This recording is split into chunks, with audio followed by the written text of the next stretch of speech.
Oi, gente, tudo bom? Então, esse vídeo vai ser um pouco diferente, porque eu vou mostrar o passo a passo como resolver, como ganhar tempo durante a resolução da prova do Enem, para você ir treinando nos seus simulados e chegar afiado, né, no dia da prova mesmo. E esse vídeo vai ter duas partes. Hoje vai sair a parte um, que é mostrando como resolver o caderno de prova no primeiro dia para fazer o tri trabalhar a seu favor e não perder muito tempo, porque tem a redação, né? E amanhã vai sair o vídeo com a parte 2, que é a parte de ciências da natureza e matemática. Então vai ter um vídeo específico para cada dia. Então vamos lá. Primeiro de tudo, você quando chegar no seu local de prova, vai ter que esperar meia hora antes de começar a prova, certo?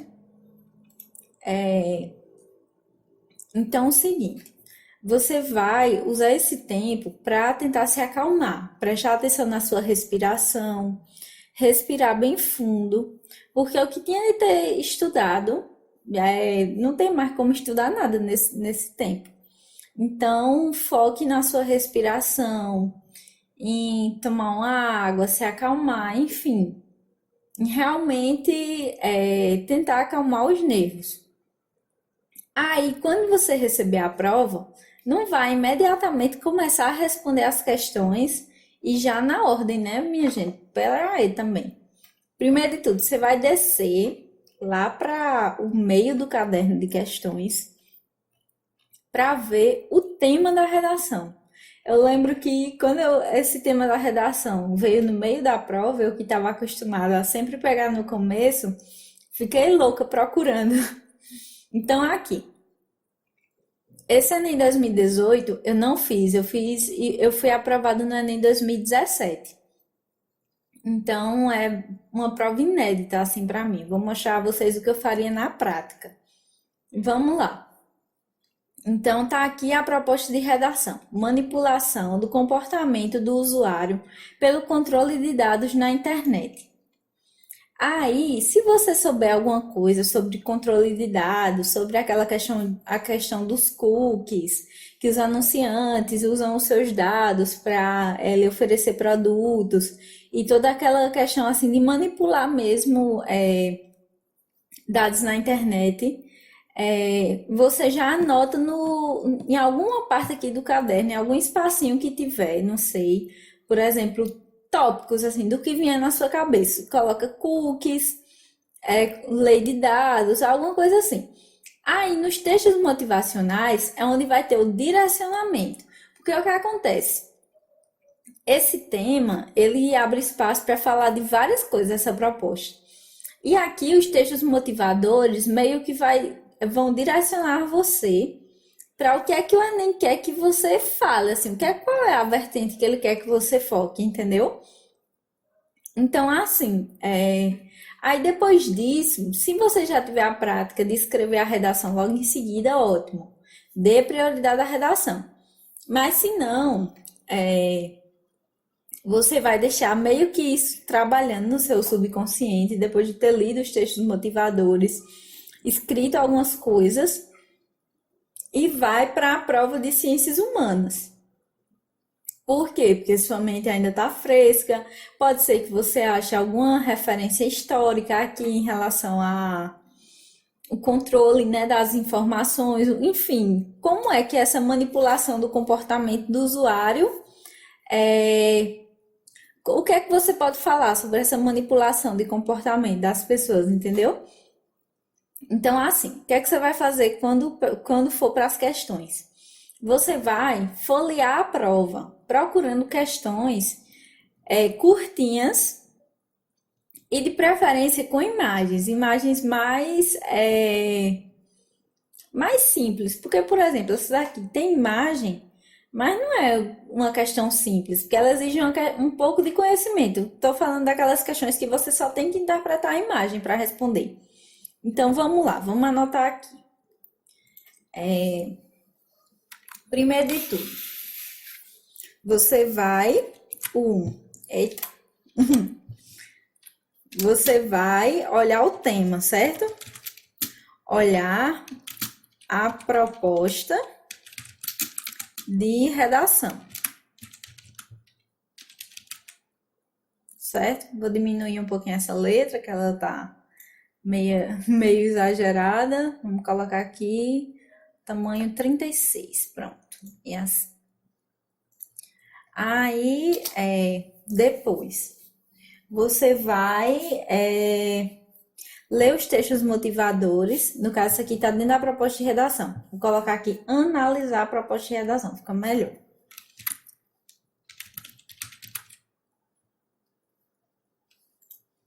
Então, vamos lá. Depois, o que é que você vai fazer? Você vai folhear a prova, folhear a prova. Vamos assim, procurar questões fáceis na prova de humanas. Era basicamente isso que eu fazia. Por quê? Porque a prova de humanas, ela vale mais do que a de linguagem. Geralmente a nota dela no TRI é maior. Então, você vai dar prioridade primeiro ao que vale mais. Lógico que a redação vale muito mais do que a de humanas e a de linguagens, mas enquanto você vai pensando no tema, você vai passando o olho assim na prova, buscando aquelas questões que elas são bem óbvias, sabe? Então, vamos voltar aqui. O que é que você vai fazer? Vai procurar questões tipo essa daqui, ó. Essa imagem, aqui, ó. Essa imagem foi imersa em uma cartilha escolar durante a vigência do Estado Novo, com o intuito de... Então, o que é que Getúlio Vargas está fazendo aqui? Ele está brincando com essas crianças, certo? Alisando assim, como se estivesse brincando com as crianças. E qual é o intuito dessa imagem? Destacar a sabedoria inata do líder governamental? Não. Atender à necessidade familiar de obediência infantil? Não. Não está dando bronca em menino, nem botando ordem em nada. Promover o desenvolvimento consistente das atitudes solidárias? Não. Ele não está fazendo nada de solidário aqui. Ele está só brincando com as crianças. Conquistar a aprovação política por meio do apelo carismático? Pronto. Essa é a resposta. Tá vendo, gente? Esse é o tipo de questão que você não pode perder. Porque se você perder uma questão dessa e acertar uma questão um pouco mais difícil que ela, o TRI vai dizer assim, não, esse menino deve estar chutando, errou uma besteira dessa e acertou a outra, deve ser chute. Aí vai lá e tira nota sua, em vez de você ganhar, você perde. Então, é isso que você vai fazer. Você vai passar o olho assim na prova, mesmo que só ache uma ou duas imagens, ó, essa daqui também, em relação a anúncio publicitário, enfim. E essas imagens aqui, ó, de publicidade, de informação, elas podem ser associadas com o tema da redação. Por exemplo, aqui, se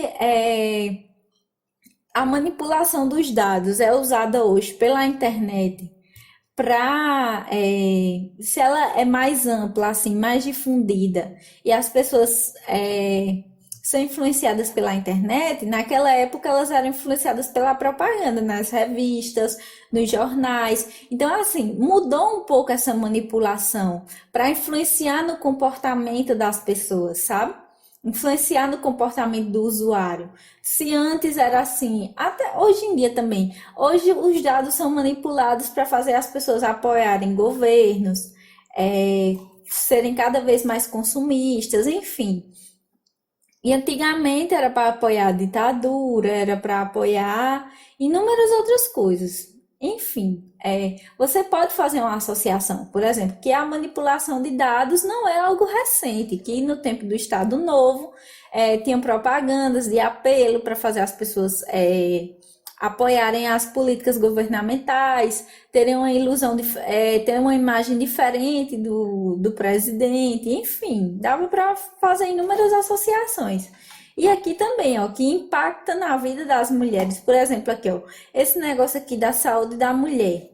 que o anúncio publicitário da década de 40 reforça os seguintes estereótipos, ou seja, que essa manipulação de informações influenciava padrões de comportamento e reforçava preconceito, reforçava coisas assim que eram prejudiciais para algumas pessoas, como aqui no caso a mulher, que reforçava o machismo, essa questão da natureza feminina, que cadê aqui? É de fragilidade física e necessidade de aceitação. Eu sei essa porque foi uma questão que eu desci aqui rapidinho quando eu estava abrindo a prova para mostrar para vocês e me chamou a atenção esse negócio aqui de saúde da mulher. Então, assim, dá para fazer muita coisa e associar. Caso você não tenha nenhuma ideia sobre manipulação de dados para influenciar no comportamento do usuário, você pode fazer esse paralelo, passado e presente. Como era antigamente essa manipulação de dados e como é que está agora. E o que mudou, assim, a finalidade de uma para outra, certo? Então, assim, essa prova aqui de humanas já dá meio que uma ideiazinha. Por exemplo, essas questões assim de gráficos, geralmente elas são mais fáceis em humanas, são médias ou fáceis, raramente é uma coisa mais complicada. Por quê? Porque geralmente é só você ver uma data, um negócio assim, a menos que ele pergunte sobre o período que está mostrando, assim, que é um acontecimento histórico daquele período. Se não, é só isso aqui e pronto. E assim, como é que você vai fazer para interpretar essas questões? Pronto, eu achei a questão fácil. Como é que eu vou fazer? Por exemplo, eu achei ela aqui. Aí, como é que você vai fazer? Você vai ler primeiro a pergunta. Sempre, em qualquer questão. Seja uma questão grande, seja pequena, seja aquelas de comparar o texto um e o 2, você sempre vai ler a questão, a pergunta primeiro antes de ver o texto, a imagem. Por quê? Porque aí você já vai saber o que é que você tem que responder. Que esse é o objetivo, né?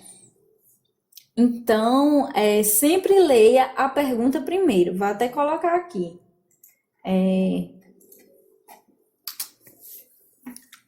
Sempre leia a sempre leia primeiro a pergunta.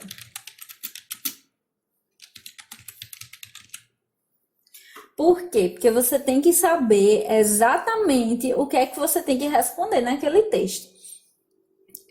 Não adianta de nada ler um texto enorme, aí chega lá, na pergunta diz, no trecho tal, o autor queria dizer o quê? Aí você tem que voltar no texto para reler ele, entendeu? E quando você já leu a pergunta, você já vai no texto procurando exatamente o que você tem que responder. É como meu tio dizia, que eu tenho um tio que ele é médico pela Federal de Pernambuco. Quando ele fazia universidade, eu era criança.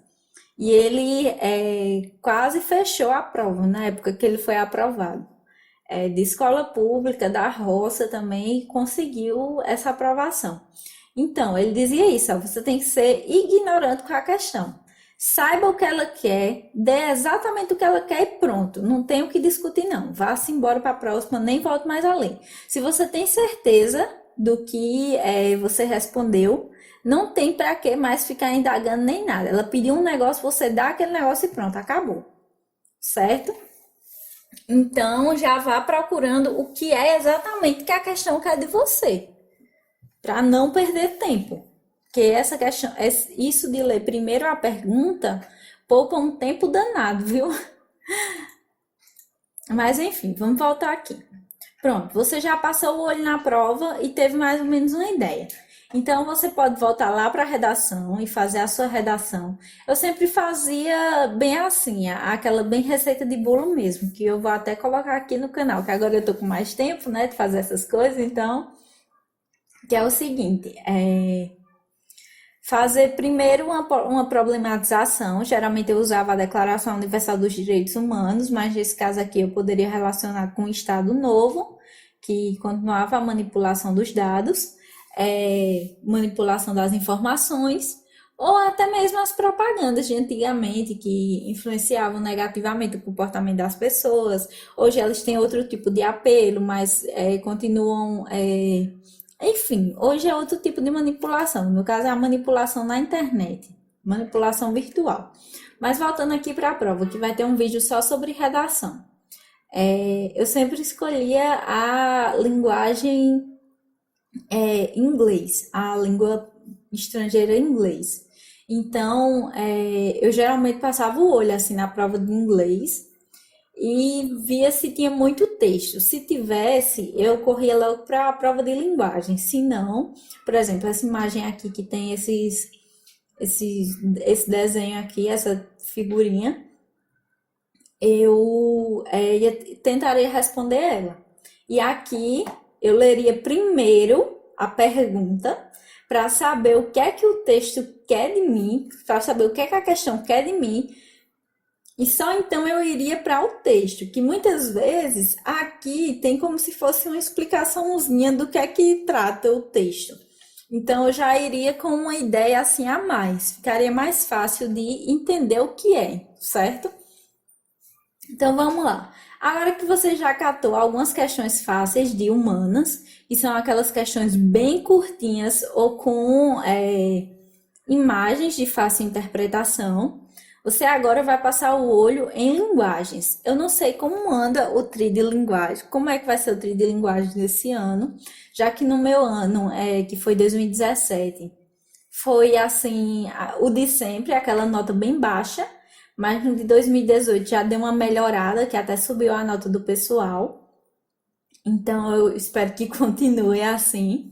Mas a de humanas ainda continua dando uma pontuação maior. Então vamos lá. Essas questões assim de texto 1 e texto 2, eu geralmente só respondo elas no começo, quando são textos pequenos. Textos assim maiores, eu vou deixando para o final. E eu nunca respondo a prova na ordem. Isso é também algo muito importante. Vou colocar aqui.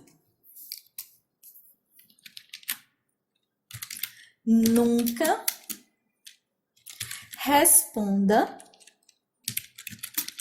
a prova na ordem. Por quê? Porque geralmente fica muita questão fácil lá no final. Então, o que acontece? Você pode perder uma questão fácil simplesmente por cansaço e por falta de tempo, ter que chutar assim porque não deu tempo ler. Então, na dúvida, não arrisque, saia procurando as questões curtinhas. Por exemplo, aqui ó, também a questão da ideologia da internet, que também serve para ser usada na proposta de redação.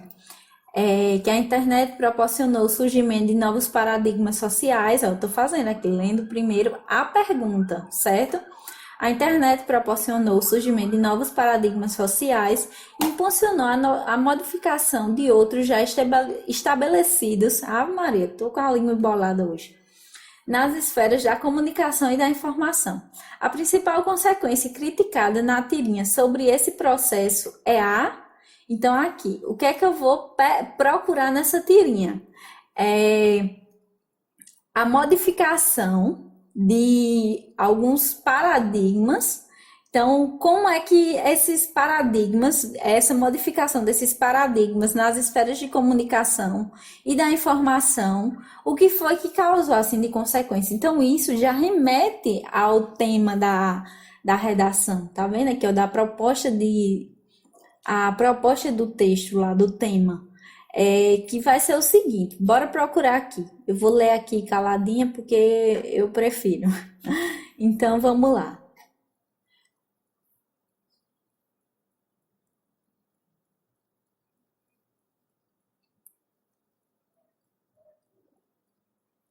Pronto. Então, basicamente, o que é que tem aqui? As pessoas, elas vão de acordo com quem paga mais, dão a opinião de acordo com quem paga mais. Bora procurar isso aqui no texto. Qual é a principal consequência dessa modificação? Nas esferas da comunicação e da informação. Criação de memes? Não. Isso não é consequência, isso é benefício, graças a Deus. Ampliação da blogosfera? Não. Supremacia das ideias cibernéticas? Não. Comercialização dos pontos de vista? Sim. Pronto, aqui achou a resposta. Então, assim, é melhor ler primeiro a pergunta, ir para o texto ou a tirinha, enfim, a imagem, e já logo procurar a alternativa, dar só uma olhadinha de novo na pergunta para ver se é isso mesmo, do que ler primeiro a tirinha, ler a pergunta, voltar na tirinha ou no texto, para só então ir procurar. Isso perde tempo, gente. Cada segundo não é nem conta, porque lembre-se, você só tem 3 minutos para resolver cada questão. Isso ainda tem que arrumar tempo, sei lá de onde, para marcar o gabarito. Então, se puder economizar nos segundos, economizem. Por exemplo, esse texto aqui, ele já é comprido, então eu não vou ler lá agora, eu vou sair pulando. Por exemplo, aqui, ó, é outra imagem curtinha, outra imagem com pouco texto, então eu iria nela. E essa outra aqui, ó, que tem tirinha, enfim. Vou buscando essas assim, ó, que são mais curtas e mais fáceis de responder, para não perder esse tipo de questão. Essa daqui tem imagem, mas tem texto 1 e 2, então não responderia agora. Para não perder esse tipo de questão. Ó, aqui outra. Entendeu? Tem que ir catando essas questões na prova. Porque senão, ó, aqui uma também curtinha, ó, essa daqui. Porque senão, você pode perder isso aqui por bobagem. Aí, outra coisa que você vai fazer, depois de ter feito esse mapeamento aqui das questões curtinhas, você vai voltar no início da prova, tá vendo? Ó, depois de ter feito isso, assim, de ir buscando questões pequenas, aí já chegamos na proposta da redação, então volta. Depois de ter feito isso, você vai voltar para o começo e vai agora resolver as outras que são maiores. No caso, a de humanas primeiro, né? Depois a de linguagens. E vai fazer o seguinte: eu fazia assim, eu tinha, por exemplo, um código. Essas curtinhas que eu já sabia que estavam certas, eu colocava um ok ou um símbolozinho de como o da Nike, que agora eu não tô lembrando, mas enfim, um símbolozinho de certo. Então as outras, se eu lia a questão e via que eu sabia, mas que ia dar um pouco de trabalho, que eu ia perder muito tempo assim, eu circulava, por exemplo, circulava assim. Se não fosse só de interpretação de texto ou que fosse muito grande, assim, que fosse muito complicada, eu circulava. Se eu visse que era uma questão dificílima ou difícil, assim, que você olhava e dizia, meu Deus, essa questão aqui, só Jesus na causa. Então, eu fazia uma estrelinha do lado, eu não perdia muito tempo. Se eu lia a questão, não sabia nem o que era que eu estava lendo, eu fazia uma estrelinha nela e pulava para a próxima. Por quê? Porque isso poupa tempo. Você vai... lembre-se que você não vai estar com a mesma energia no final da prova. Então, tem que usar esse vigor assim de início de prova no começo, né? E lembrando que a redação é sempre uma prioridade. Não vão inventar de deixar a redação para a última hora de prova, não, pelo amor de Deus. Não façam isso. Eu geralmente respondia metade da prova de humanas, porque aí depois de ter lido já várias coisas a respeito e as questões fáceis de linguagens, eu já sabia mais ou menos o que eu ia falar, tinha uma ideia assim, já tinha estruturado na minha cabeça. Aí ia para a redação e depois voltava e terminava de resolver as questões mais ou menos e as difíceis. Então, assim, isso que eu recomendo, sabe? Fazer, por exemplo, vamos supor, essa questão aqui eu não consegui responder ela. Aí eu vou ficar perdendo meu tempo vendo, não, mas eu tenho que responder, eu tenho que responder. Não. Você vai, marca um asterisco ou circula, aí o código, quem vai saber como fazer é você. Eu circulava as questões mais ou menos e fazia asterisco nas que eu não sabia para onde ia. E pronto, ia-me embora. Aí depois que eu passasse assim a prova inteira, eu voltava nas que eu circulei, ia buscando as que eu circulei. E por último, se desse tempo, as de asterisco eram ou as que eu chutaria ou que eu responderia na carreira, que eu responderia assim sem muito peso na consciência, porque geralmente questão difícil é mais fácil ela tirar ponto do que lhe dar. A menos que você tenha acertado todas as fáceis e médias, assim, não tenha perdido nenhuma, é que a questão difícil vai lhe dar uma boa pontuação. Mas se não, Ela é mais fácil é tirar, porque se você errar uma questão mais fácil do que ela, como eu disse, o Enem, o TRI vai jurar que você estava chutando. Bom, gente, então era isso, basicamente. Vou voltar aqui no documento, que na verdade não são passos complicados, são coisas simples, que eu vou deixar inclusive na descrição do vídeo. E assim, eu já passei essas dicas, inclusive, para um colega meu que ele está no oitavo período de medicina na Unip pelo ProUni. A Unip é uma universidade aqui de Pernambuco, não, gente, da Paraíba. Pernambucana sou eu. E assim, são coisas simples, mas que fazem muita diferença e que são muito úteis. Que é o quê? Analisar a proposta de redação, já ir colocando mais ou menos o que é que você tem assim de bagagem sobre esse tema. Depois ir procurar questões fáceis na prova de humanas. Aí vou colocar até aqui assim, um subtópico. Procurar questões fáceis. Erro. Não foi o essa aqui. Fáceis na prova de linguagens. Diminuir aqui essa fonte. Opa. Olha aqui, ó, meus vizinhos. Total civilização, tá vendo? Então, pronto, é basicamente isso. Procurar questões fáceis na prova de linguagens. Sempre leia primeiro a pergunta, antes de ir para o texto e para qualquer coisa. E nunca responda a prova na ordem. Faça esse esqueminha. Primeiro vai procurando as fáceis, as com imagens pouco complicadas ou com um textinho muito pequeno. Depois vai para as médias e sai botando asterisco em todas as questões que você leu e não sabe nem para onde vai, nunca nem ouviu falar. Porque esse é o tipo de questão que você não deve perder tempo. Ah, Carol, mas eu nunca ouvi falar de nada da prova. Aí estude mais para o próximo, porque é complicado nesse caso. Mas no geral era isso, gente, que eu tinha para falar. Amanhã eu vou vir com dicas mais específicas para matemática e ciências da natureza, que é outra prova, outro, enfim, questão dos cálculos e tudo mais. E é isso, eu espero que vocês tenham gostado e até mais.